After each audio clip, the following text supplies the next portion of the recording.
Құрметті халайық, Ресей мен Украина арасындағы соғыстың тағдыры Швейцария жақта шешіліп жатыр, Женевада.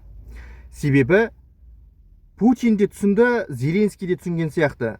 Енді соғысты одан әрі қарай жалғастыра беру екі халықтың да тоз-тозын шығарып, мемлекеттің түбіне жететінін түсіне бастағандай. Әсіресе Путин қатты қинала бастады. Себебі Путиннің осы кезге дейін керемет бір инновациялық жетістіктермен пайда көріп отпаған белгілі. Оның сүйенетін сол мұнайы, Сібірдің газы, жаңағы алтын, неше түрлі кен орындары, бұлардың барлығының жолы кесіліп жатыр. Өйткені құрлықта Европа мемлекеттері олардың газынан бірте-бірте бас тарта бастады. Сонымен қатар олардың тауарларына санкция жасады. Және Ресейдің осы кезге дейін мұнай мен газын сатып күн көріп отырған пайда көзі де сарқыла бастады. Себебі Қытайдың өзі Ресейдің мына жақтағы электр энергиясынан бас тартқанын айттық. Және Қытай әліптің артын бағып отыр.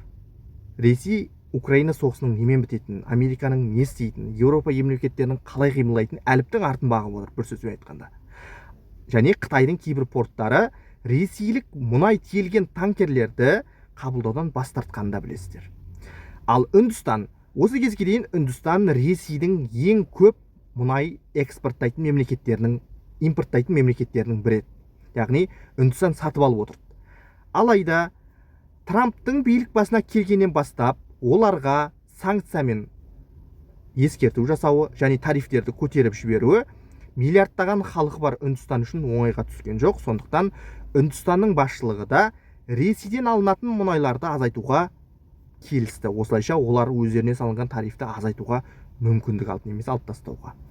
Нәтижесінде миллиардтан астам халқы бар екі алып мемлекет Азиядағы Үндістан мен Қытай Ресейдің шикізатынан бас тарта бастады. Ал шикізатқа сүйеніп, соның нәтижесінде қалтасын қампайтып отырған Кремльдің қазынасы күннен күнге сарқылатыны Трампқа да бір тосын жағдай емес. Трамп бұны жақсы біліп отыр. Және екіншіден, мұнай тиеленген танкерлердің, көлеңкелі танкерлерді бірінен кейін бірін Америка билігі басып алып жатыр. Ресей бұл жағдайларды үнсіз ғана бақылап отыруға мәжбүр. Қолдан келетін амал жоқ.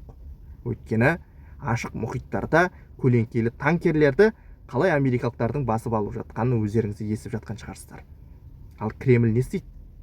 Лавров баратта мәлімдеме жасап, Америка гегемонияға ұмтылып жатыр деп жамандағаннан әрі аспай отыр. Ал енді қараңыздар.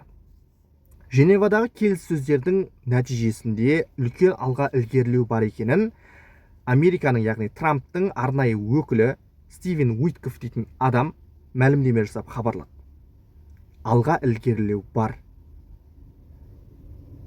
Енді қараңыздар.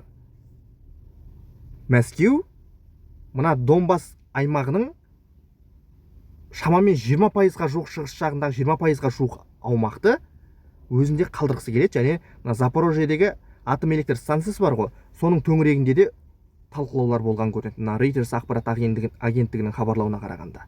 Алайда Зеленский бұл талапқа көне ма, көнбей ма?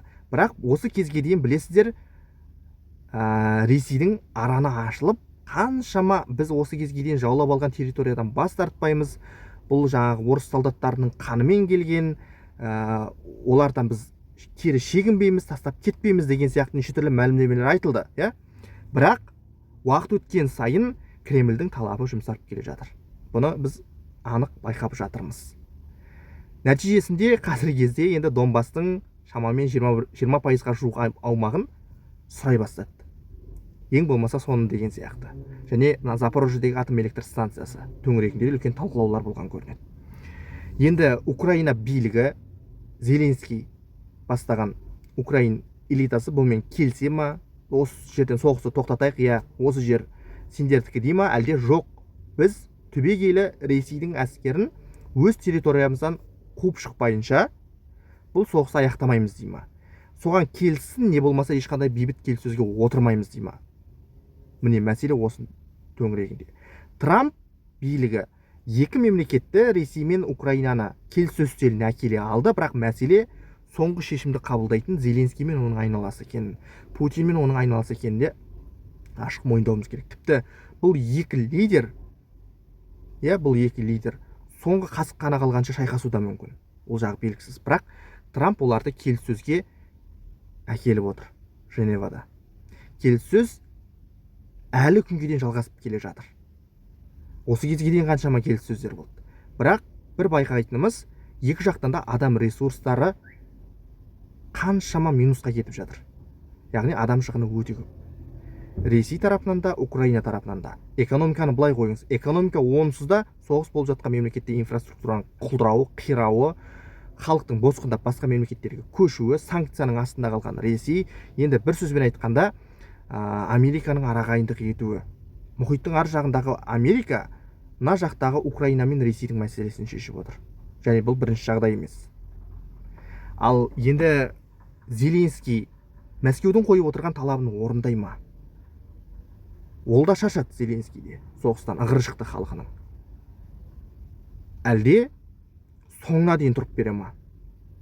Соңғы жаңағы жерге, ұлтарақтай жеріне дейін азат еткенше Украина әскері тоқтамай ма? Қалай ойлайсыздар?